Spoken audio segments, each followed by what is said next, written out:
Nifty index rebalance ஆகியிருக்கு. இதுல இருந்து நீங்க தெரிஞ்சுக்க வேண்டிய விஷயங்கள் என்னன்னு பார்த்தா, மார்ச் 25, 2025 அன்னைக்கு NSC Britannia and BPCL remove பண்ணிட்டு ஜொமேட்டோ அண்ட் ஜியோ ஃபைனான்சியல்ஸை ஆட் பண்ண போறாங்க. அதே மாதிரி February 28, 2025ல எம்எஸ்சிஐ 3 விஷயங்கள் பண்ண போறாங்க. ஃபர்ஸ்ட், ஹுண்டாயை ஆட் பண்ண போறாங்க. செகண்ட், அதானி கிரீனை ரிமூவ் பண்ண போறாங்க. அண்ட் லாஸ்டா இண்டஸ்இண்ட் பேங்கோட வெயிட் கெயினை இன்க்ரீஸ் பண்ண போறாங்க. இந்த ஸ்டாக்ஸ்ல ஓவர் வேல்யூடா இருந்தாலும் இந்த ஸ்டாக்ஸ் இண்டெக்ஸ்ல இருக்கிறதுனால கண்டிப்பா அதோட இன்ஃப்ளோ அதிகமாயிட்டே தான் இருக்கும். இந்த மாதிரி ரீசன்ஸ்னால பாசிவ் இன்வெஸ்டிங் ஒரு ஐடியல் சொல்யூஷனா இருக்க போறது இல்ல.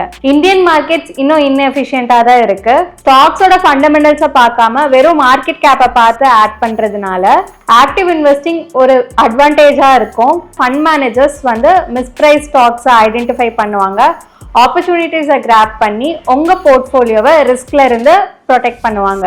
என்னதான் பாசிவ் ஃபண்ட்ல ஃபீ ரொம்ப லோவா இருந்தாலும் உங்க போர்ட்ஃபோலியோவை ஆப்டிமைஸ் பண்றதுக்கு ஆக்டிவ் ஃபண்ட்ஸுமே தேவைப்படும். இப்பவே உங்களுக்கு எந்த ஃபண்ட் பெஸ்ட்னு தெரிஞ்சுக்க இன்னைக்கே மைல்ஸ்டோன்ஸ் வெல்த்க்கு டிஎம் பண்ணுங்க ஆர் பயோல இருக்கிற ஃபார்மை ஃபில் பண்ணுங்க.